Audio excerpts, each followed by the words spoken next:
Pagi, Bu. Bagaimana nih kabarnya hari ini? Alhamdulillah baik, Bu. Sehat ya. Sebelum kita masuk ke materi pembelajaran, sebaiknya kita berdoa terlebih dahulu. Ketua kelasnya boleh pimpin doa.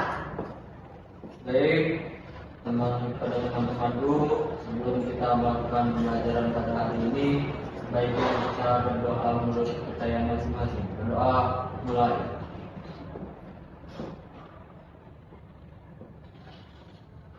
Doa selesai. Terima kasih ketua kelasnya sudah memimpin doa. Kita belum saling kenal, maka Ibu akan memperkenalkan diri terlebih dahulu. Perkenalkan, nama Ibu Rosida Adila, biasa dipanggil Dila. Di sini Ibu mengajar mata pembelajaran dasar-dasar pengelasan dan juga fabrikasi logam di kelas 10. Supaya kita saling kenal, karena Ibu juga belum kenal kalian, kita absen terlebih dahulu ya. Untuk yang pertama, Dea Monika, hadir Bu. Rifki Apriansyah, Hadir, Bu. Dinda Hairani, hadir Bu. Dinda Hairani MH, MH-nya nih apa Bu? Mariza Hasan Bu. Hasan, nama ayah ya? Betul. Benar, Bu. Mahkamah Hukum. Selanjutnya, Hidayat Perdana Putra. Dari keterangan, Bu. Oh Bu, belum tahu nih, kemana nih Hidayat? Bolos tadi, Bu. Bolos. Ada 4 orang yang bolos, Bu. Ini baru pertemuan pertama sudah bolos.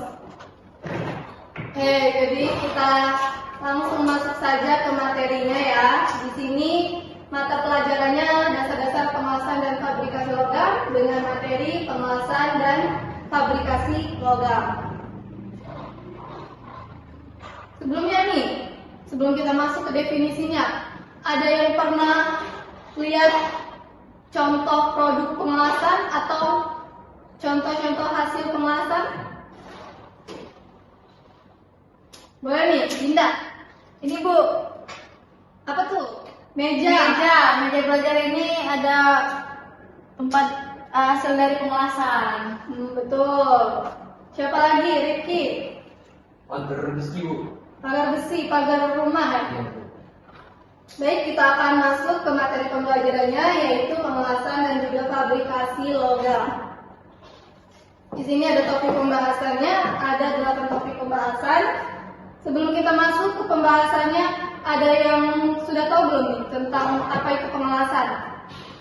Saya Bu, boleh silakan Dinda. Menurut Dinda, pengelasan itu untuk menyatukan buah logam. Betul. Ada lagi pendapat lain? Jadi benar yang dikatakan kawan kalian tadi, bahwa pengelasan itu adalah proses menyambungkan dua atau lebih logam dengan cara dipanaskan sampai dengan bagian ujungnya meleleh. Lalu dengan kedua logam itu ditempelkan agar lebih menyatu. Saat logam panas itu mulai mendingin, sambungannya akan mengeras dan menjadi satu bagian yang kuat. Bahkan seringkali kekuatannya itu bisa mendekati atau sama dengan logam aslinya. Selanjutnya, proses pemanasannya bisa berasal dari berbagai sumber, misalnya api dari gas seperti oksigen dan juga asetilin, dan juga panas dari listrik yang berbentuk percikan atau busur api, atau bahkan dari gesekan pada alat tertentu. Selain memanaskan logam, kadang tukang las juga menambahkan logam pengisi atau filler seperti kawat las supaya sambungannya benar-benar rapat dan juga tidak mudah retak. Jadi intinya pengelasan itu adalah menyambungkan dua buah logam dengan cara dipanaskan. Nah, fungsinya adalah untuk menghasilkan logam yang lebih kuat dan juga tahan lama. Tadi kita sudah membahas tentang pengelasan. Selanjutnya definisi fabrikasi logam. Jadi kalau kita mendengar kata fabrikasi, mungkin itu terdengar awam di kita ya. Tapi singkatnya fabrikasi itu adalah merakit atau membentuk. Fabrikasi logam adalah proses mengolah, membentuk dan juga merakit logam menjadi suatu barang atau konstruksi yang siap digunakan. Nah, jadi logam yang awalnya masih berupa lembaran, pipa, batangan itu diolah dengan berbagai cara sampai membentuk produk sesuai dengan kebutuhan kita. Dalam proses fabrikasi ini biasanya ada beberapa langkah seperti memotong, kemudian menekuk, mengelas, mengebor, merangkai, dan juga bahkan menghaluskan. Semua langkah ini dilakukan supaya logam berubah bentuk dan bisa dirakit menjadi suatu barang yang berguna. Contoh hasil fabrikasi logam itu banyak sekali, misalnya rak motor, pagar besi, meja, kursi, kemudian tangki air, rak sepatu ataupun rak penyimpanan, sampai struktur bangunan. Singkatnya ya, fabrikasi logam itu adalah kegiatan mengubah bahan logam yang masih mentah seperti lembaran-lembaran ataupun batang-batangan tadi menjadi produk yang memiliki bentuk fungsi tertentu melalui serangkaian proses pengerjaan. Lanjut kita ke tujuan pengelasan. Yang pertama, menyambungkan dua logam secara permanen. Tujuan utama pengelasan adalah membuat dua atau lebih logam menyatu kuat sehingga tidak mudah lepas. Sambungan hasil las biasanya ditahan lama dan bisa menahan beban atau tekanan. Dea, silakan fokus lagi ke depan. Sepertinya sudah mengantuk ini ya. Rifki, Mejanya Bu, bego ya. mau mejanya. Silakan diperbaiki dulu. Udahlah. Selanjutnya tujuan yang kedua yaitu membuat atau membentuk suatu konstruksi. Banyak barang dari logam yang tidak bisa terbentuk hanya dari satu bagian saja. Dengan peralatan pengelasan, beberapa bagian logam bisa dirangkai menjadi suatu bentuk baru seperti rangka motor, rangka bangunan, ataupun pagar dan juga peralatan industri. Yang ketiga, fungsinya yaitu memperbaiki bagian logam yang rusak. Pengelasan juga dipakai untuk memperbaiki benda yang patah, retak, bocor, ataupun aus. Misalnya pipa yang bocor, rangka yang patah, rak sepatu yang patah itu bisa kita perbaiki lagi dengan cara dilas. Jadi tidak perlu membeli yang baru. Yang keempat, menambah kekuatan pada bagian tertentu. Dengan menambahkan logam pengisi melalui proses las, bagian yang rapuh bisa dibuat lebih tebal atau lebih kuat.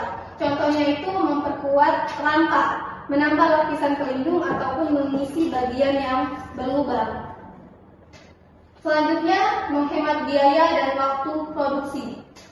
Mengelas jauh lebih cepat dan murah dibandingkan membuat suatu benda logam utuh tanpa sambungan. Dengan pengelasan, industri bisa menghemat waktu bahan dan juga tenaga. Dan yang terakhir, itu memungkinkan pembuatan bentuk yang rumit. Tanpa pengelasan, banyak bentuk logam yang rumit tidak mungkin dibuat. Nah, dengan pengelasan ini, memungkinkan logam disusun menjadi bentuk yang sesuai dengan kebutuhan dan juga keinginan kita. Adapun di sini fungsi pengelasan, menurut kalian tujuan dan fungsi itu sama atau berbeda? Sama Bu. Satu kesatuan Bu. Kalau dia mirip-mirip. Ya, jadi fungsi dan tujuan itu saling berkaitan, tetapi berbeda. Kalau misalnya fungsi pengelasannya itu untuk menggabungkan dua logam yang berbeda menjadi satu, kalau tujuannya itu untuk membuat sambungannya itu menjadi lebih kuat dan juga tahan lama. Di sini kita lihat fungsi pengelasan ada beberapa. Yang pertama, banyak barang dari logam yang tidak bisa terbentuk hanya dari satu bagian, tetapi dengan pengelasan, beberapa bagian logam bisa dirangkai menjadi satu bentuk baru, seperti rangka motor, rangka bangunan pagar, ataupun peralatan industri. Yang kedua, pengelasan juga dipakai untuk memperbaiki benda yang patah, retak, bocor, ataupun aus. Misalnya, pegangan besi yang lepas. Nah, itu bisa kita las dan juga tidak perlu membeli yang baru. Kemudian, dengan menambahkan logam pengisi melalui proses las, bagian yang rapuh bisa dibuat menjadi lebih tebal. Contohnya, memperkuat rangka dan juga menambah lapisan pelindung atau mengisi bagian logam yang berlubang. Yang keempat, itu adalah mengelas jauh lebih cepat dan murah dibandingkan membuat suatu benda logam utuh tanpa sambungan. Nah, dengan pengelasan ini, industri bisa menghemat menghemat waktu, bahan, dan juga tenaga.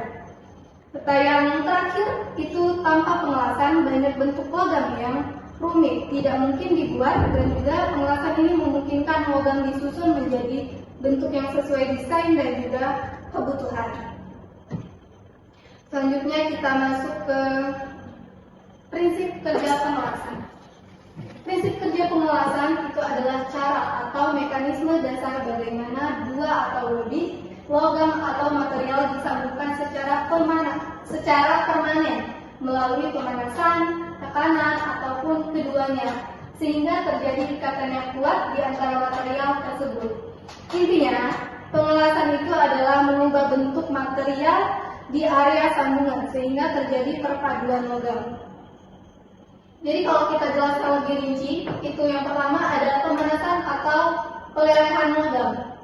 Itu yang pertama, bagian logam yang akan disambungkan dipanaskan hingga mencapai titik leleh atau cukup panas agar logam inti dan elektroda bisa meleleh. Selanjutnya, logam yang meleleh ini akan mengisi celah sambungan dan membentuk logam las setelah mendingin. Yang ketiga, itu perlu lindungan area las untuk mencegah oksidasi dan kontaminasi. Area las sering dilindungi dengan flux agar pelindung gas pelindung atau kerak. Yang kedua, itu flux atau gas ini menjaga logam cair tetap bersih sehingga ikatan las kuat dan tidak mudah retak. Selanjutnya, pembentukan ikatan logam. Yang pertama, setelah logam meleleh, mendingin, terjadi ikatan molekuler antara logam dan juga logam dasar dan juga logam las. Hasilnya adalah sambungan permanen yang kuat dan juga menyatu dengan material aslinya. Yang keenam, itu tekanan. Tekanan ini opsional ya. Beberapa metode pengelasan seperti pengelasan tekan juga menggunakan tekanan untuk menyatukan logam selain panas, yaitu pengelasan pressure welding. Di sini ada salah satu prinsip kerja pengelasan yang terjadi di pengelasan gas metal arc atau biasa kita kenal dengan plastik. Di sini kita lihat gas nozzle atau gas cell. Jadi gas nozzle ini adalah gas pelindung yang biasanya itu seperti argon ataupun campuran gas lainnya yang dialirkan melalui gas nozzle.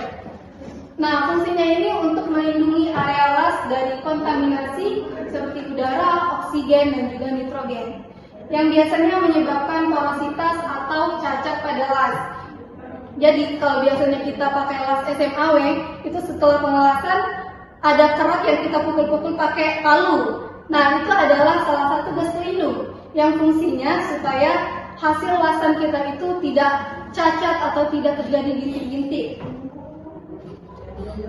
Yang kedua itu ensemble flux, yaitu ini adalah kawat elektroda. Fungsinya untuk sebagai bahan pengisi logam las. Elektroda ini akan meleleh karena panas busur listrik dan membentuk whirlpool atau kolam las cair. Yang ketiga, kontak tube. Kontak tube itu yaitu fungsinya untuk menyalurkan arus listrik ke elektroda tadi. Arus listrik ini penting untuk membentuk arc antara elektroda dan logam induknya.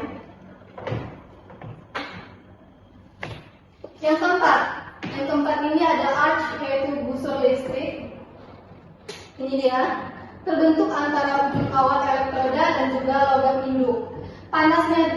Panas dan busur ini cukup tinggi untuk melelehkan logam induk dan kawat elektroda sehingga terjadi peleburan dan penyatuan logam.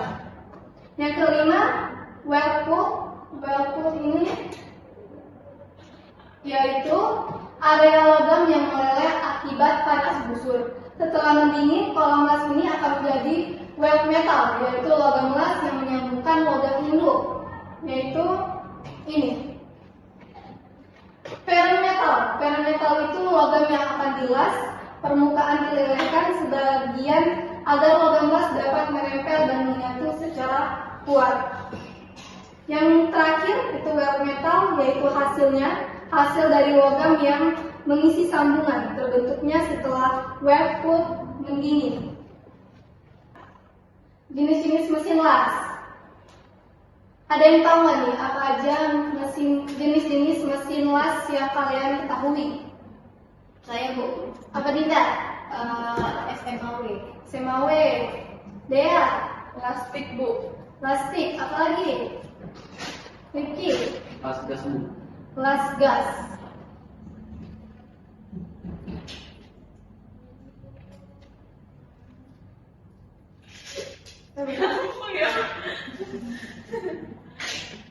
Sudah, Sini ya. Oke, semua jawaban tadi benar. Yang pertama itu ada las listrik atau las SMAW. Jadi las listrik ini adalah las SMAW ini adalah las yang paling sering kita temui ya di bengkel-bengkel, banyak las seperti ini. Jadi mesin las listrik juga dikenal dengan sebagai self metal arch atau disebut juga las busur manual, merupakan salah satu jenis mesin las yang paling umum digunakan. Dalam prosesnya, busur listrik dihasilkan antara elektroda berlapis dan permukaan logam yang akan dilakukan pengelasan. Oke, mau jadi tiga. Nah, Kayaknya aku potong aku dari tadi. Enggak. Yang kedua itu mesin las tungsten atau yang disebut dengan lastik, yaitu mesin las pilihan yang paling populer untuk pengelasan logam berkualitas tinggi seperti aluminium, baja, dan juga tahan karat. Baja tahan karat. Prosesnya melibatkan pembakaran gas thinner, biasanya argon, untuk melindungi area kerja dari kontaminasi. Yang ketiga itu ada mesin las MIG atau mesin gas metal arch welding. Mesin gas metal arch welding ini juga disebut dengan metal inert gas, yaitu MIG, adalah jenis mesin las yang sangat berguna dan mudah digunakan. Yang keempat, ini mungkin kita jarang melihatnya dan jarang mendengarnya, yaitu jenis mesin las oksi-asetilin. Gas oksi-asetilin ini menggunakan campuran gas oksigen dan juga asetilin untuk menghasilkan nyala api bersuhu tinggi yang mampu melelehkan dan menyembuhkan logam. Nah, salah satu keunggulan utama dari metode ini adalah fleksibilitas, yaitu tidak perlu memerlukan sumber listrik, sehingga lebih mudah digunakan di lokasi terpencil. Yang kelima, itu ada jenis mesin las plasma. Mesin las plasma ini bekerja dengan prinsip yang mirip dengan lastik, yaitu yang kelima, ada jenis mesin las plasma. Mesin las plasma ini bekerja dengan prinsip yang mirip dengan plastik, tetapi listrik yang lebih Yang kelima, itu ada jenis mesin las plasma. Mesin las plasma ini bekerja dengan prinsip yang sama dengan atau mirip dengan plastik. Jadi menggunakan gas plasma dengan suhu yang lebih tinggi untuk menciptakan busur listrik yang lebih berkonsentrasi. Teknik ini biasanya memberikan hasil las yang sangat presisi dan kuat, menjadikan pilihan utama dalam industri yang memerlukan sambungan las berkualitas tinggi. Selanjutnya yang keenam itu jenis mesin las invert. Mesin las invert ini merupakan inovasi dalam teknologi pengelasan yang menggunakan invert untuk mengontrol arus listrik. Dibandingkan dengan mesin las konvensional, mesin ini lebih hemat energi dan memiliki ukuran yang lebih kecil sehingga mudah dipindahkan dan digunakan dalam berbagai kondisi kerja. Adapun perawatan mesin las, ya seperti biasa perawatan mesin las itu dilakukan supaya pengelasannya aman, lancar, menghasilkan sambungan las yang baik. Terus, bagaimana cara merawat mesin las tersebut? Mulai dari pembersihan, pemeriksaan kabel, aliran gas, pelumasan, dan juga penyimpanan, serta kalibrasi. Kalibrasi ini memastikan mesin selalu optimal. Fungsi dari perawatan las ini adalah untuk menjaga mesin tetap aman, optimal, dan tahan lama, sekaligus memastikan kualitas lasnya rapi dan kuat serta mencegah kerusakan atau kecelakaan. Yang pertama caranya yaitu mesin las dan bahan las harus disimpan di tempat kering dan aman dari kelembapan ataupun debu. Kelembapan dapat merusak kabel, elektroda, dan komponen elektronik, sedangkan debu dapat mengganggu aliran listrik dan mekanisme mesin.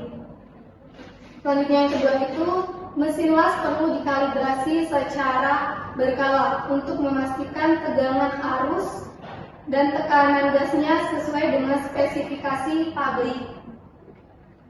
Mesin yang terkalibrasi menghasilkan aliran listrik stabil, sambungan las yang rapi, dan juga hasil yang berkualitas. Yang ketiga, itu mesin las listrik menghasilkan panas yang tinggi, digunakan sehingga sistem pendinginnya atau kipasnya harus diperiksa secara rutin. Pendingin yang baik mencegah overheat dan mesin tetap stabil. Yang terakhir, itu ada beberapa komponen seperti elektroda, nozzle, ataupun tip torch itu bersifat habis pakai dan perlu diganti secara berkala. Mengganti bagian bahan atau bagian konsumsi tepat waktu menjaga kualitas produk secara optimal. APD pengelasan. Kita bahas dulu tentang APD pengelasan. Ada yang tahu tentang APD pengelasan? Apa saja? Helm Bu. Helm apa tuh Dinda? Helm untuk melindungi mata pada saat pengelasan agar tidak silau. Tuh, helm las. Selanjutnya, Dea. Apron las Bu. Apron. Apron las beda ya sama apron memasak fungsinya. Rifki, ada yang tahu apa lagi? Sarung tangan Bu, mungkin.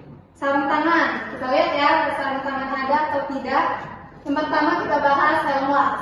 Helm las adalah visor atau pelindung wajah dan mata yang digunakan untuk mencegah percikan api ataupun pancaran sinar pengelasan. Nah, penggunaan helm las ini sangat bermanfaat untuk melindungi mata dari bahaya sinar, cahaya, dan juga sinar UV saat mengelas. Jadi, fungsi helm las ini sangat penting karena jika kita tidak menggunakan helm las, akan terpapar sinar cahaya dari pengelasan itu yang menyebabkan mata kita bisa rabun ataupun rusak. Biasanya helm las ini memiliki sifat tahan panas supaya bisa digunakan saat tip ataupun MIG welding. Selanjutnya yang tadi benar kata Dea, apron. Jadi apron itu adalah pelindung badan saat melakukan pengelasan. Namun pelindung terhadap potensi bahaya akan menjadi lebih maksimal apabila menggunakan baju las juga, bukan hanya apron saja. Nah, fungsi dari apron las ini adalah untuk melindungi Anda dari percikan api hasil pengelasan. Benar kata Rifki tadi, yang ketiga ada sarung tangan. Selain itu, sarung tangan las juga merupakan jenis APD las yang penting untuk digunakan untuk melindungi tangan kita dari percikan api dan suhu panas. Sehingga kita perlu memilih sarung tangan las yang tepat bergantung pada jenis pekerjaan las yang akan dilakukan. Jadi kita harus memastikan tipe sarung tangan yang akan kita gunakan. Jadi bukan sarung tangan biasa ya. Selanjutnya kacamata. Kacamata ini sebagai pelindung tambahan. Biasanya lebih efektif menggunakan helm las dibandingkan kacamata karena wajah kita benar-benar tertutup kalau kita menggunakan helm las. Yang paling utama adalah sepatu safety. Sepatu safety berfungsi melindungi kaki dari cedera akibat benda berat yang jatuh, benda tajam ataupun panas dan juga bahan kimia. Nah, sepatu ini biasanya memiliki pelindung ujung baja ataupun besi yang sering kita lihat itu untuk menjaga keselamatan saat bekerja di bengkel ataupun area konstruksi. Dan yang terakhir itu ada respirator.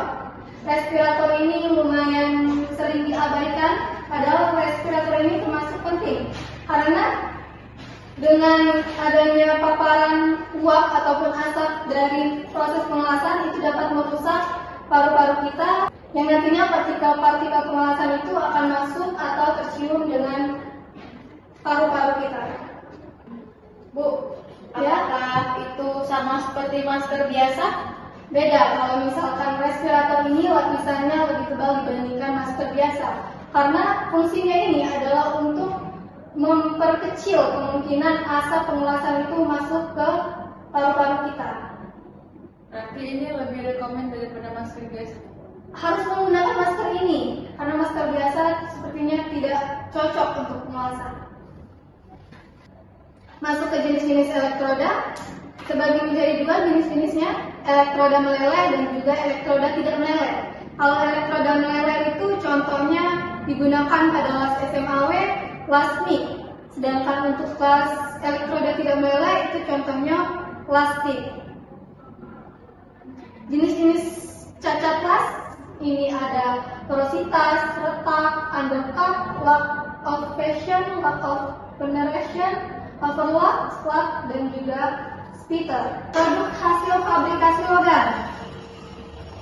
Bisa kita lihat di sini salah satu contohnya yaitu baja gedung, jembatan, kanopi rumah, ataupun tangga. Kemudian untuk peralatan rumah tangga itu seperti pagar, besi rak, dan juga besi rak piring. Untuk kendaraan transportasi seperti kerangka motor biasanya yang paling umum kita temui. Selanjutnya nilai-nilai produk fabrikasi logam. Nah, nilai yang pertama itu nilai fungsi, produk berfungsi dengan baik. Kemudian nilai bentuk, bentuknya rapi dan sesuai dengan desainnya. Yang ketiga nilai estetika, tampilan bersih dan juga menarik. Yang keempat itu nilai kekuatan, sambungan kuat dan juga tahan dengan beban. Yang kelima, nilai keakuratan, yaitu ukuran tepat dan juga presisi. Dan yang terakhir, nilai ekonomi ataupun nilai jual dan juga biaya efisiensinya. Yang terakhir, ini ada manfaat fabrikasi logam. Fabrikasi logam ini bermanfaat untuk menghasilkan produk yang kuat dan tahan lama, yang berguna untuk konstruksi, mesin, ataupun alat berat di negara-negara. Yang kedua, itu mudah dibuat sesuai dengan desain, karena logam dapat dipotong, dibentuk, dan juga dirakit sesuai dengan kebutuhan. Yang ketiga, itu produksi lebih efisien, karena lebih cepat, rapi, dan presisi, sehingga produk lebih mudah. Yang keempat, mempermudah perbaikan komponen yang rusak atau perlu diganti. Yang kelima, bernilai ekonomi tinggi karena hasil fabrikasi biasanya sangat dibutuhkan hingga dibuat massal. Dan yang terakhir, itu adalah mendukung banyak industri karena fabrikasi juga dibutuhkan terutama pada industri seperti konstruksi, otomotif, ataupun manufaktur. Sudah terakhir, slide terakhir, jadi itulah tadi materi pembelajaran kita. Di sini Ibu akan kasih tugas, yaitu menuliskan bagian-bagian komponen mesin las, salah satu mesin las saja, las SMAW.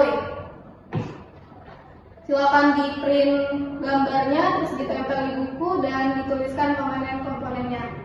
Ada yang ingin ditanyakan? Dinda, boleh? Di buku tulis atau double folio? Di buku tulis saja, di buku latihan. Ada lagi yang ingin bertanya?